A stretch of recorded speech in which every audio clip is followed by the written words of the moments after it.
Today we're doing a review of the Pakt Stash Packable backpack. And I have a lot to say about this bag because I just took it to Japan in the northern island of Hokkaido. God, did I have a great trip. And I use this as my day bag the entire trip, so I got a lot to say. So in this video, we're gonna talk about the honest pros and cons, we're gonna double check its capacity, we're gonna fully pack the bag out, and in the case that you're not sold, this is the packable backpack of your dreams, you're gonna wanna stick around to the end of the video where I'll make some other packable backpack recommendations. Because I don't care what packable backpack you buy. I just wanna be your guide to help you find the best bag for your needs. Let's talk about the gist of the Stash Packable Backpack 16 liter from Pakt. If you don't know, Pakt is a Montana-based US carry brand known for making killer travel gear like their duffel and their travel backpack. And this is their first go at packable gear. And if you're like, what is packable gear? It's literally a bag that has no structure to it, so it can be compressed. And therefore, either like rolled into a ball or folded and put in your bag, so then when you get to your destination, you have your day bag, but it didn't take a lot of space in your larger bag. So that's like the general gist of this pack, but let me give you a few more features that you gotta know about. We've got a killer aesthetic with this bag. I just think it looks great. Front pocket for quick access here. Half moon panel opening, got a sleeve in the back, and a harness system and back panel atop admin section. I'll show you exactly what I packed in this for my trip to Japan in the next chapter. Now, Pakt claims this bag is 16 liters. Here at Nomads Nation, we always double check advertised capacity. While I'm packing this thing out, I gotta tell you guys, if you're looking for an incredible trip, filled with Mother Nature and amazing culture and food, Hokkaido in Japan, I just had such a good time. I'm holding the bag and I'm thinking about my trip. And if you go, you gotta try the Hokkaido, the soup curry. God, it's so good. Okay, I'm done talking about Japan. As you can see, the main compartment's fully packed out. Haha, good call. We gotta measure the dimensions. All right, we're at about 17 inches height, a back panel width of 10 inches, and a fully packed out depth of around 8 inches. Now we can check the capacity. I'm gonna say this bag felt a little tighter than 16 liters. And it seems that my suspicions are confirmed. We got 5, 10, we're just under 15. So I think it's a tight 16 liters. Yeah, I guess if you count the top pocket, tight 16 liters. This bag is incredibly lightweight, as it should be as a packable bag. Wow, so light. Coming in at less than a pound, 0.8 pounds, beautiful. As of recording, the Stash Packable Backpack comes in 4 color options, but actually this one, the red, AKA the sumac, is sold out, and for good reason.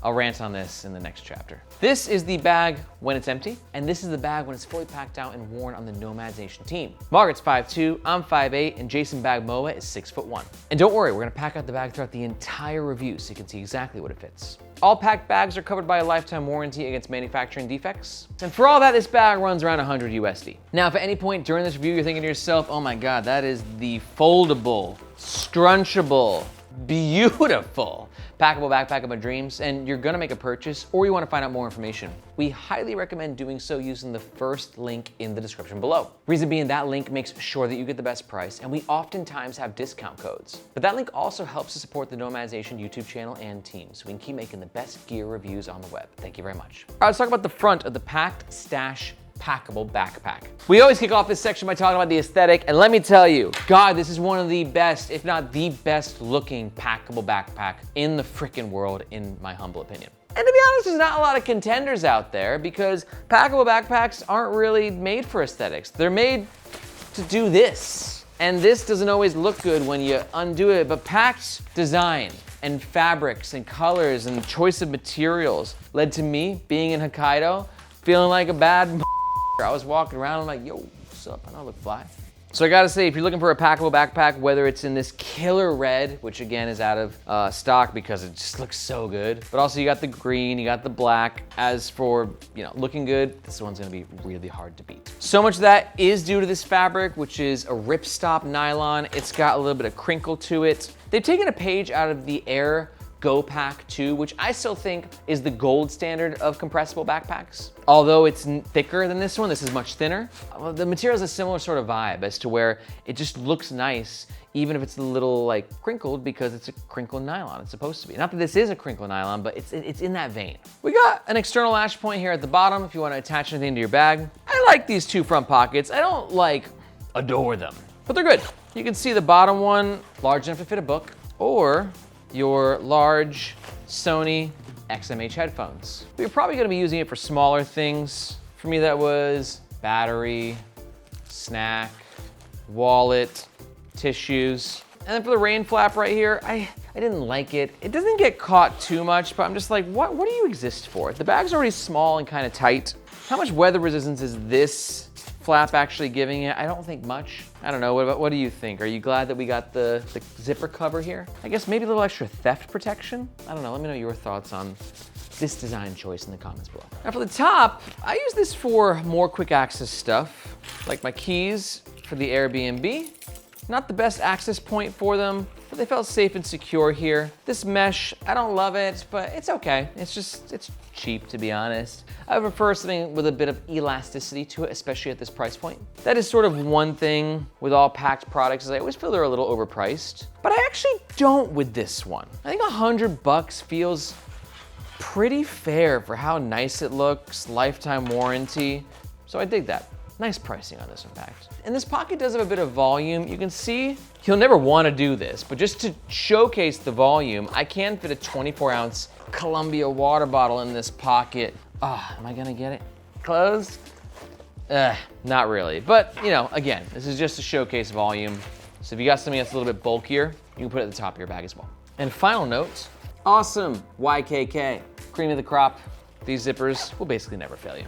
Oh, and one more note too, you have these external latch points here on the bag, so if you want to clip things on the outside of your pack, you have that option. Moving on, let's talk about the middle of the Pakt Stash Packable Backpack.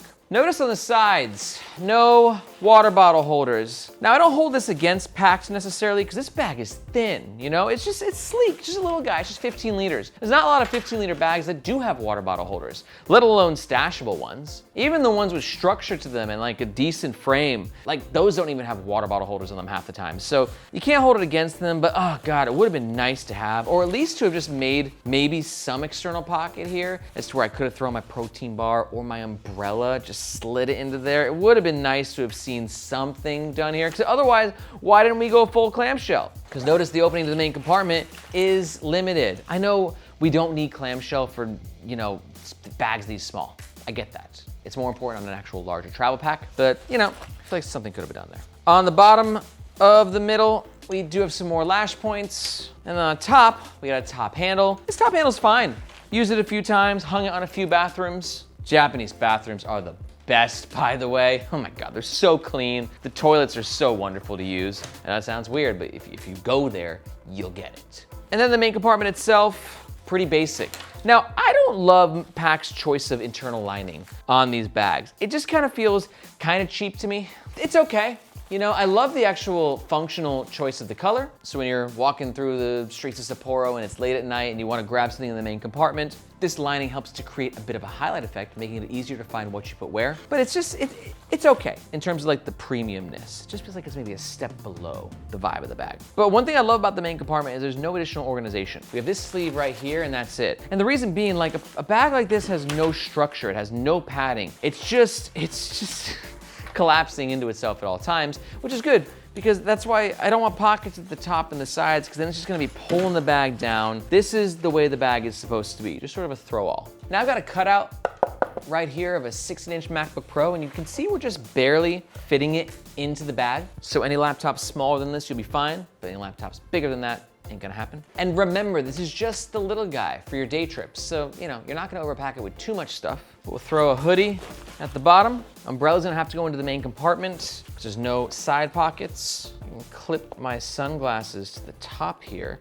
which I believe should be for a hydration bladder. Little light reading adapter and a packable tote. Crucial in Japan if you travel with your wife so you can carry all of her souvenirs. There was a lot. Super simple, super easy. I'm not gonna lie, I'm loving the bag up until this point in time. but there's some things that I'm not as crazy about with this bag from my experience, and we're gonna talk about them in the next section. But before we do, I gotta let you know, if you're enjoying this breakdown of this stashable bag, you might be a bit of a gearhead, or at least you're really into carry and travel and EDC. And if that's the case, I wanna welcome you to Nomads Nation, but also tell you that if you're liking this review, you're gonna love the Nomads Nation newsletter. And like, if this is like level 1 of our content, the newsletter is like level 4, as to where I'm delivering to your inbox on a weekly basis industry trends, biggest drops, limited edition collabs, plus access to like the hidden deals that we find and our exclusive giveaways. Again, if you're into EDC and travel and you love gear and bags, like there's no better newsletter in the world. It's just a matter of fact. We put so much time into it. I'm so proud of it. And if you love this industry, I'd love to see you in your inbox, and you can sign up by finding this globe emoji in the description below. Be sure to sign up, you won't regret it. Let's talk about the back of the Pakt Stashable Backpack. And there's not a lot that I loved on the back of this bag.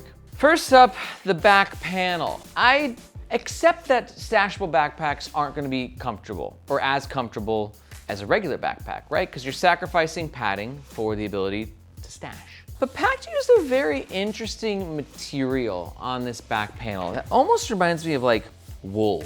It's not wool. It's such a bad, it's not wool. But like, what reminded me of it was, it just felt very scratchy to me, as to where I was using it on the whole trip, and I was just like, I just didn't like the way that it felt on my back. Now, I've been, reviewing bags, and I've made a couple of my own to know that like the relationship between the fabrics on your backpack and the fabrics that you're wearing can just get dicey sometimes. So maybe it's just my one brand of shirt that I wear. I only wear cuts clothing. And maybe like that's the problem. Maybe it just doesn't flow with this particular fabric very well. But more or less, I didn't love that choice of material. But there is a little bit of padding on here for a bit of extra comfort. But notice something else that we're missing on the back panel that really irked me. There's no luggage pass-through strap. And on this particular trip, I took my suitcase. And I decided to take this bag out like midway through like the departure flight, like not the actual flight itself, but like at the airport leaving. And I was like, I kind of want to use this because my laptop. And then I was like, put it on the suitcase. And there wasn't one. And Pakt, you could have just put a super cheap one, just sewn it in right there, a nice red color across. God, that would have been so sweet. So unfortunately, it wasn't the best travel companion with my suitcase because of that. Big miss in my book. Shoulder straps I'm okay with though. They were comfy. We got a width of 2.5 inches. Wore this around for hours at a time. Not gonna be as comfortable as the Air Pack Pro 2, right? But it's because those shoulder straps are this big. Those shoulder straps probably weigh more than this entire bag. So for understanding what I was dealing with, I was okay with the comfort of the shoulder straps. One thing I did like though, that emphasized on the comfort, was the sternum strap, which is not always included on packable backpacks. In fact, I was so smitten about the inclusion of this. I just am getting older, I got a bit of back pain, and like just something like this helps to redistribute the weight to the front of your chest as opposed to the lower back. What kind of hardware we got here? NIFCO. I don't know what that is. But it didn't fail me on my journey. Also, we got a dangle stopper right here. Thank you, Pakt, for fighting the dangle, at least on the sternum strap. But we don't have any dangle stoppers at the bottom of the shoulder straps, which is pet peeve of Aaron's numero uno. And Dangle Dan, he hates it as well. He's been holding up that sign for almost a decade. He wants to retire, but he can't. One day, little guy, one day. And one last note is we do have some external lash points here, so you can clip things on externally to your shoulder straps. Let's start wrapping up this review by talking about the overall pros and the cons of the Pakt Stashable Backpack. Pro number 1, the aesthetic, the look. It's the best looking packable backpack in the world. Pro number 2, I found it to be pretty comfortable, especially considering the fact that we have an included sternum strap. And pro number 3, it's nice to have a bit of organization on a compressible bag like this. Not a lot of the competitors have this top pocket and the front pocket, so good organization. But on the flip side, all bags have cons. Here are mine. First up, I don't love the material choice that was used on the back panel. Second, lack of a luggage pass-through holder. Buzzkill. And con number 3 for me, I know it's not 100% fair because the silhouette of this bag is, so thin, but I would have loved some sort of side pocket. So let's take the overall pros and the cons and mash them together into our overall scores. One thing to note about our overall scores is there's no like scientific metric. This is just a personal score based on my personal experience with the bag. First up, comfort. I give it I don't know, it's a tough one. If I take the itchiness of the back panel away, I give it like a 4 out of 5, but with that itchiness, it's like a 2 out of 5. So we're gonna end at a 3.5 out of 5.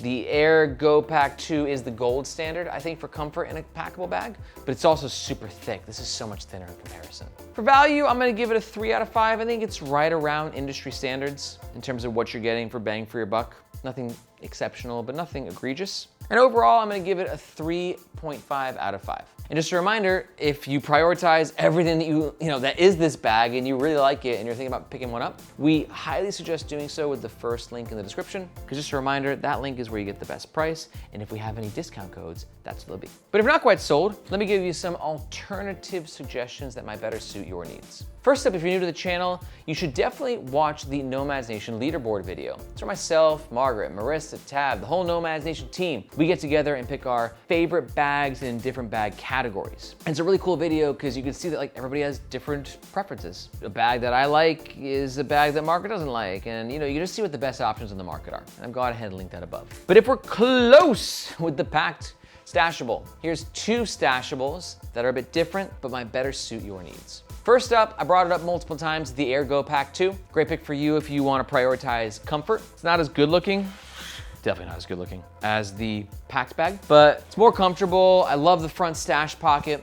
Got a bit better laptop protection. It's still my go-to packable day pack. My second one is gonna be the Matador Refraction. I think the Matador is like maybe a half a step underneath the Pakt in terms of looks, but it can really scrunch up a little bit smaller. It's got just like a different sort of vibe to it. That powder blue color is sexy. It's got some theft deterrent features in there. And yeah, Matador just does their own thing with it. I'm not gonna lie, like all 3 bags are pretty freaking awesome for travel. You just gotta kind of weigh the pros and cons and decide which one's best for you. But to learn more about those 2 alternatives, you can just watch these videos right here. If you got any questions about any bags, be sure to let me know in the comments below or in the Nomads Nation subreddit. Thank you so much for watching. My name is Aaron. This is Nomads Nation, and we'll catch you next time.